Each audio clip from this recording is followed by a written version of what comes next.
ትላንትና ዳኒ ኢንስታግራም ላይ ሼር ያደረገ ጓደኛም ትሆናልኛል ብሎ ዘፈን ለቆለት ፈጣሪ ያሳድግ ምናምን ብሎ የአብርሃምና የሩታን ልጅ ፖስቶ ነበረ።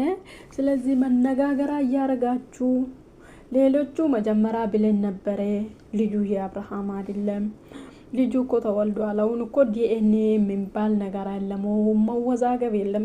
አታዩም እንደ እንደዚህ ራሱ ልጁ አብርሃምን ነው የሚመስለው። ምክንያቱም ዳኒም ሆነ ሌሎቹ እናንተ የምትሰጡት ነገር እያዩ ነው። ምክንያቱም ብዙዎቻችሁ ልጁ ይመርመር ልጁ የአብርሃምም አይደለም ብላችሁ እንትን ብላችሁ ይሄን ነገር ራሱ አብርሃም መጀመሪያ ያለመንኩበት ነገር አለ ብሎ እሷ ሳትወልድ በፊት ያለመንኩበት ነገር አለ ብሎ ከዛ በኋላ ሩታ ቪዲዮን አመጣለሁ እግዚአብሔር ያለመንኩን ነገር አለ ውስጤ ጥያቄ ፈጠረልኝ ነገርም አለ ብሎ አብርሃም ወጥቶ ሲናገር ሩታ ምን ብላለች? ጭራሽ ሌላ ነገር እያሉ ነው። ምንድነው ሌላ ነገር አለ እያሉ ያውጡ ከዛ አንድ እርምጃ እራመዳለሁ ብሎ ውርድ ከራሴ ብላ ነበር። ምክንያቱም አብርሃም የሆነ ነገር ልጄ የኔ አይደለም ብሎ መጀመሪያ ጥያቄ የፈጠረበት ነገር አለ። ከዛ በኋላ ሩታ ውርድ ከራሴ የሆነ ነገር አደርጋለሁ ሚሉ ከሆነ ምናምን ብለው ከዛ ነገር አቆመ። ምክንያቱም ነገ ይሄን ነገር ካነሱ ይሄን ነገር እንደዚህ ማድረግ ከፈለጉ እነሱ እንደ አይዲ ለማምጣት ፈልገው ነበር። እንደዚህ ካደረጉ ነገ ልጅህን አታም ብላ ሳታስፈራራ አትቀርም ማለት ነው። ልጅ የሚባል ነገር አጠገቤ አደርስም ብላ ምናምን ሳታስፈራራ አትቀርም ማለት ነው። ስለዚህ ልጁ የአብርሃም ነው። ዲኤንኤ የሚባል ነገር አለ። እንትን ሚዲያ ላይ ማምጣት አያስፈልግም እኮ። እውነት አብርሃም ልጁ አይደለም ብሎ ከተጠረጠረ ሄዶ ማስመርመር ይችላል። ልጁ ተወልዶ መሬት እያለ ደግሞ ልጁ አብርሃም ነው የሚመስለው። እንደዚህ አይነት ሴት አይደለም። ምክንያቱም እያየ ነው ያኛን ነገር መነጋገራ እንዲሆን ስለሚፈልግ ነው ዳኒ እንደዚህ ያደረገ ማለት ነው።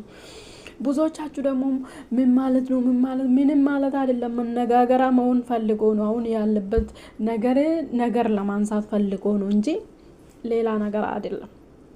ስለዚህ ልጅ ወደዳችሁም ጠላችሁም የአብርሃም ነው። ማስመርመርም ይችላል ደግሞ መሬት አለው። በዚህ ጊዜ ምንም የሚያስፈራ ነገር የለም ማለት ነው። ስለዚህ አንዳንዴ ሰው እንደዛ ባንገምታቸው እግዚአብሔርን አንዳንዴ የሚናገር ሰው እኮ ምንም ተግባር ላይ እኮ ምንም ማረግም። ሩታ እኮ በደንብ ነው የምትናገረው ምናምን ተግባራ እንደዛ አይደለም። ባለጌ አይደለችም፣ ታስታውቃለች።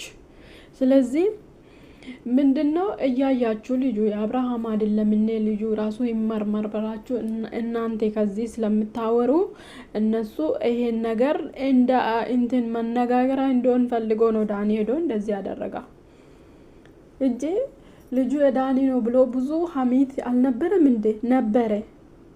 ስለዚህ ይሄን አምናችሁ ተቀበሉ።